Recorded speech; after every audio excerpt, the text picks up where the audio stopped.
Namaskar. The Supreme Consciousness, whom the Upanishads call Brahman, is worshipped as a female form in Shakta and Tantrik traditions, known as Adi Shakti or Lalitha Devi.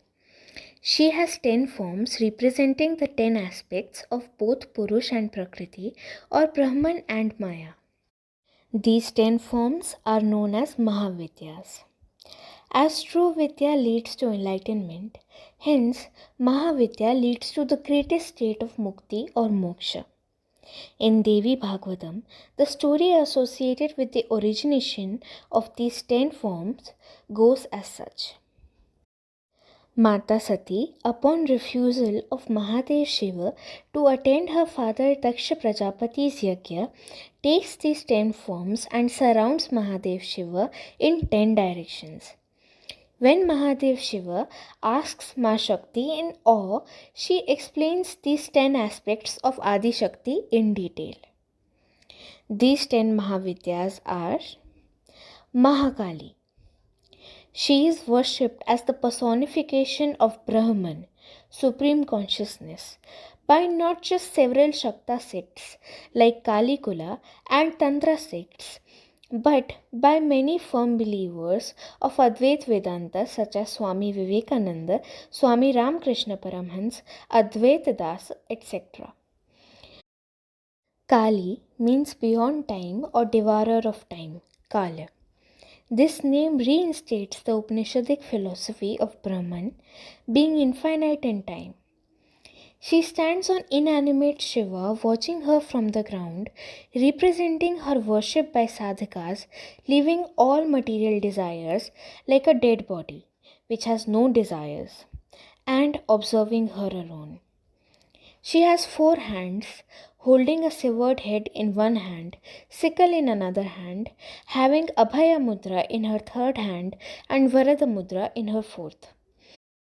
The severed head in her hand indicates the eradication of ego, which is essential to attain her.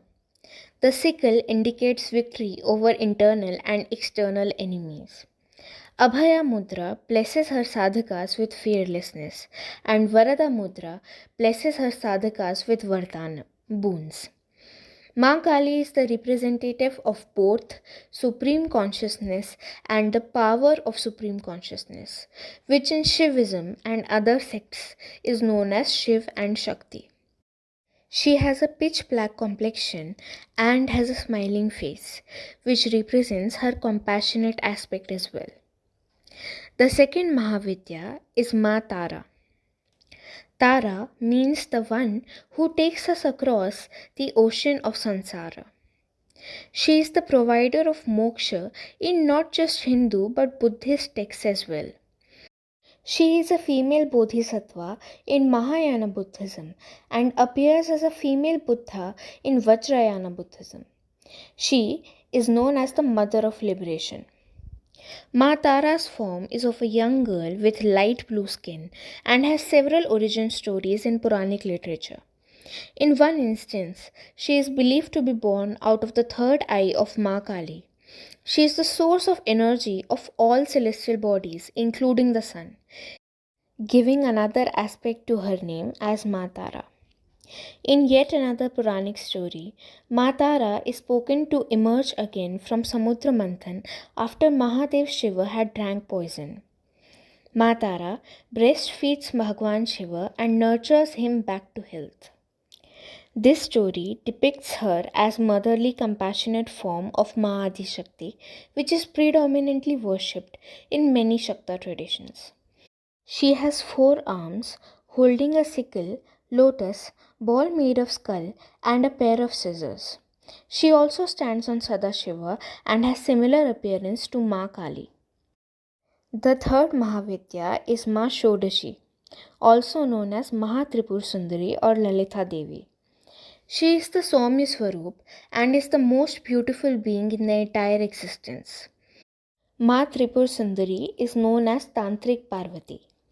In Sri Kula, as mentioned in Tripura Upanishad, she is the ultimate form of Brahman or Adi Shakti, while in Kali Kula, Ma Mahakali is the highest form of Adi Shakti. The Shri Yantra is the depiction of Ma Tripur Sundari. Being Adi Shakti herself, Ma Tripur Sundari is the greatest Mahavidya in Srikula and many other traditions. In these traditions, Mahakali sadhana is to be completed first, as Mahakali guards the door of Adi Shakti or Ma Mahatripur Sundari. This experience is well documented in Swami Ramakrishna Paramhansa's life, in which, post completing Kali sadhana, he worshipped Ma Sharada Devi, his wife, as living embodiment of Tripur Sundari. Lalita Sahasranam tells the characteristics and glory of Ma Adi Shakti through her 1000 names. She is often depicted as seated on a lotus that rests on Shiva, who in turn lies on a throne whose legs are the gods Brahma, Vishnu, Ishvara, and Rudra. These are the 5 main gods of the universe. Hence, her presence on top of them represents her being the supreme consciousness. This depiction is also spoken by Adi Shankaracharya in Saundarya Lahari very beautifully. She has a golden complexion with reddish hue. She has 3 eyes and a calm expression. She has 4 hands, Chatur Bahu Samanvidha. She has love for all in the form of rope in one of her left hand, Raga Swarupa Pasadya. In another hand, she has Angusa, which represents anger. She has a bow representing mind and holds 5 arrows representing the 5 senses. I have made a video with recitation of Lalita Sahasranam along with the meanings. Do check it out. The 4th Mahavidya is of Ma Bhuvaneshwari. She is the power of physical aspects which gives form to the universe and maintains the universe. Hence the name, which means Queen of the Universe. Her complexion is red and has crescent moon in her hair. She has 3 eyes, 4 arms, braided hair, and is clad in red ornaments and lotus garland. She is often depicted seated in the lap of Triambaka Bhairava. She has 4 hands. 2 hands have Abhaya and Varada Mudra, providing her devotees with fearlessness and providing boons. She holds a goat and a nose in other 2 arms. The 5th Mahavidya is Ma Bhairavi. She is the consort of Kal Bhairav. She sits on a lotus with 4 hands, one with scriptures, one with rosary beads, one with Abhaya Mudra, and another with Varada Mudra. She wears red garments and wears a garland of severed heads around her neck. She has 3 eyes and her head is adorned with crescent moon and has a smiling face. Ma Bhairavi is also known as Tripur Bhairavi and is closely linked to Ma Tripur Sundari. The word Bhairav means beyond sound. Sound or Akshara is a primordial entity, and the one who is beyond sound is consciousness itself. She is of dark complexion and shines with the light of 1,000 suns. This phrase, brighter than the 1,000 suns, is often used in Upanishads for denoting Brahman. The 6th Mahavidya is Ma Chinnamastika. She has arguably the most striking form of all Mahavidyas. Because in this form, Ma stands in center with her head cut off by herself, holds her own severed head in one hand and talwar in another. The blood spurting out of her neck is drunk by her 2 attendants, Dakini on the left and Varini on the right, as well as herself. Despite the violent iconography, Ma Chinnamastika has a compassionate origin story and represents deep spiritual concepts. According to the Puranic story, Ma Parvati herself severed her head, as her attendants were thirsty, to quench their thirst and her own thirst. The representation depicts Ma Parvati at the center represents Sattvaguna and her attendants represent Tamas and Rajasguna.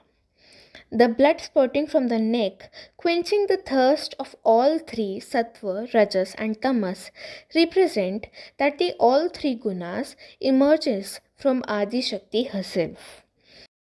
Her own head, representing sattva guna, represents the self-sufficient quality of sattva guna in the universe, society as well as individual beings.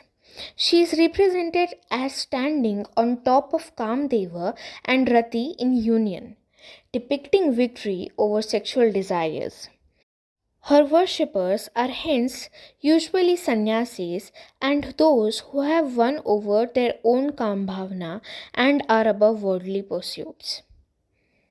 The seventh Mahavidya is Madhamavati. She is the destructive and tamasic power of Ma Adi Shakti. She is depicted as old, widowed, and rides a chariot pulled by a crow.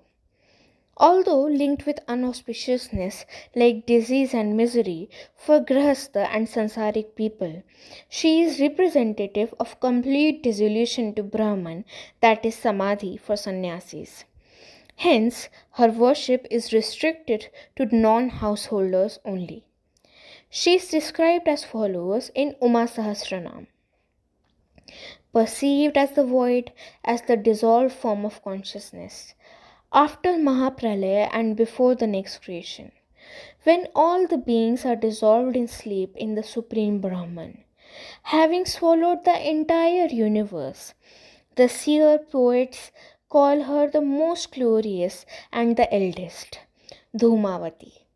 She exists in the form of sleep, lack of memory, illusion, and dullness in the creatures immersed in the illusion of the world. But amongst the yogis, she becomes the power that destroys all thoughts, indeed, Samadhi itself. The eighth Mahavidya is Ma Bagla Mukhi. Ma Bagla Mukhi has three eyes, has yellow skin, and wears yellow clothes. In one hand, she holds out the tongue of Madanasura, and in the second, she holds a sword. She rides a Bagula bird. In one interpretation, the word Bagla implies to control and conquer the internal and external enemies. In another interpretations, from Kupchika Tantra, the word Bagla means Ba, who is eager to demolish demons, Ga, who grants all siddhis, La, foundation of all siddhis. The ninth Mahavidya is Ma Matangi. She is known as the Tantric Saraswati. She is the goddess of supreme knowledge, spiritual wisdom, arts, music, and speech. Ma Matangi plays a veena, has four arms, and holds a noose, a gourd, a sugarcane bow, and flower arrows, similar to Ma Tripur Sundari. Her depiction is often with parrots, who are her companions, representing the beauty of her music. The 10th and last Mahavidya is Makamalatmika. She is the tantric form of Ma Lakshmi. She is the goddess of auspiciousness, prosperity, joy, and liberation. She has four elephants bathing her in Amrit. She has four hands. In two hands, she holds two lotus, and another two hands, Abhaya Mudra and Varada Mudra. She is shown as seated in Padmasana on a lotus, which is a symbol of purity. As we have seen, the 10 Mahavidyas of Tantra are aimed towards Moksha and grants immense amount of siddhis to the true sadhakas. The sadhanas are difficult, and even one Mahavidya sadhana in one lifetime is considered an immense blessing and accomplishment. I seek forgiveness from the great knowers of Tantra and Ma Adi Shakti herself for any lacking in any aspect, as I have spoken based on my understanding, research, and realization. And even all of language in its entirety is not sufficient to speak the glory of Ma Adi Shakti. Thanks for watching. If you like this video, Do consider sharing this video and subscribing to my channel. Jai Bhavani.